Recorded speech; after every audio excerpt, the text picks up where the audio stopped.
So you remember the Mavi Marmara boarding, of course. Israel boards the flotilla going to Gaza. And, of course, 9 people died on board. Over 30 were shot. And one particular person that I thought was egregiously shot was Furkan Doğan. He was a United States citizen and a Turkish citizen. And what I mean by that is that it appeared from the evidence that he was shot at close range in the head. So that appeared to be an execution. And I said that on air. And I said, do we not care that we had a United States citizen executed? And, of course, a lot of people said, oh, how dare you? You don't know anything. That's ridiculous. That's outrageous. How can you possibly say that? Well, okay, well, now the jury's in. There was a fact-finding mission put together at the United Nations. It's at the Office of the United Nations High Commissioner for Human Rights. And they have studied the evidence, and they concluded from ballistic evidence, among others, as you'll see here, that Doğan was, quote, lying on the deck in a conscious or semi-conscious state for some time before he was shot in the face. They said that the shot was, quote, delivered at point-blank range. And their conclusion was, based on both forensic and firearm evidence, the fact-finding panel concluded that Doğan's killing and that of 5 Turkish citizens by the Israeli troops on the Mavi Marmara in May 31st, quote, can be characterized as extra-legal, arbitrary, and summary executions. All right, now they went through a lot of different evidence. And now, of course, Israel will always reject anyone that isn't an Israeli-appointed commission, and they say that's outrageous. Everybody in the world hates us.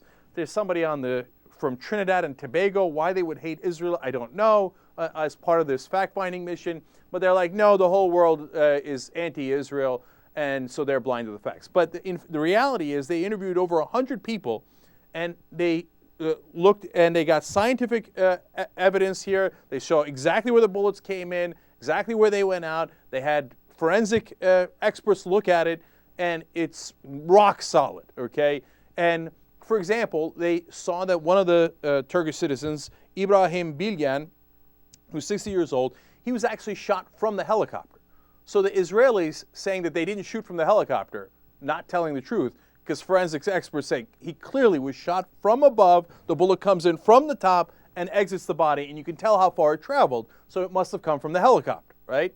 Now, the commission is not biased or unbalanced. They say, look, actually the boat was split. And we had an interview on the program with somebody that was on the boat, and after talking to her, I said the same thing. Some people on the boat decided, hey, we're going to be nonviolent, and if they come, we're just going to let them arrest us. Other people on the boat decided to do makeshift weapons, okay? They grabbed railings, they grabbed different things, and they threw it at the Israelis. When the Israelis tried to board from the boats, they didn't allow them, they repelled them.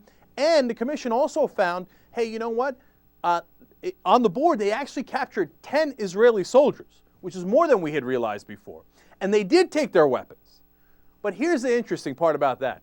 They said 9 of the weapons that they took from the Israelis, they immediately threw in the water.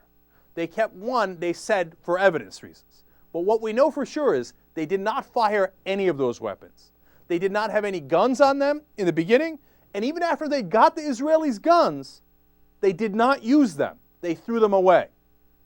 When the Israelis came in with guns, that was not the same result. We had the 1 U.S. citizen and 5 other Turkish citizens executed, according to this panel. The Bilgen, the one I was telling you about before, the one that got shot from the helicopter, also point-blank range. After he'd been shot the first time, they come and they shoot him in the side of the head. Gone, dead, executed. Okay? Now, look, you can go, la, la, la, la, I don't see you, I don't hear you. You can do all the denial you want in the world, but facts are stubborn things, okay? And by the way, what is the U.S. reaction to this? And this is, I think, more telling than anything else. The State Department, first of all, we've had no official reaction, okay? Then when you ask the State Department says, the tone and conclusions of this report are unbalanced. It's as if our citizen wasn't executed. It's as if we're on the other side. My God, man, your citizen was executed. Aren't you supposed to say something about that? Aren't you supposed to object to that? It's unbelievable. Now, if you think that's bad, the people reporting this are TruthDig. It's a website, and you can go look at the not only TruthDig, but you can look at the report itself, and you can see which countries participated. Make up your own mind on it, okay? But TruthDig went and did research. You know how many other United States media outlets have covered this story? 0. Before it came out on TruthDig, none. The report was public. Turkish media had already covered it. Other international media had covered it. 0 U.S. media. All right, can you imagine if Iran boarded a ship and executed a United States citizen? What would be our reaction? We'd be at DEFCON 4 right now, right? We'd literally be thinking about going nuclear. We'd certainly be thinking about invading the country because we already want to invade and they never did anything like this. But when it's our ally, oh, no, it's unbalanced. No interest. I don't see it. Oh, la, la, la. Crazy, man. So, you know, I don't want this to be like an anti-Israeli thing. Look, I want peace. I want Israel and Palestine to exist peacefully together, and we all want that. Our show is all about peace, right? And I got nothing against Israel as long as the two countries live side by side. I have no interest in being anti-Israeli. That's not the point. But when people say, hey, the Israeli lobby has a little bit too much power in this country, come on now, isn't that obviously true? And it's not just the Israeli lobby. Don't get me wrong, the NRA has too much power in this country. You know that in this country, the NRA is so powerful that if you're on a terrorist watch list, you can still buy a gun, okay? It's madness. And it's about how our system is corrupt. And it's not by the Israelis, it's not just by the NRA, it's the whole system is structurally corrupt. The AARP has a lot of power, et cetera, right? So, but in this case, does the Israeli lobby have too much power? Come on. The proof is in the pudding here. The country executes one of our citizens, and we nearly apologize to them. It's madness.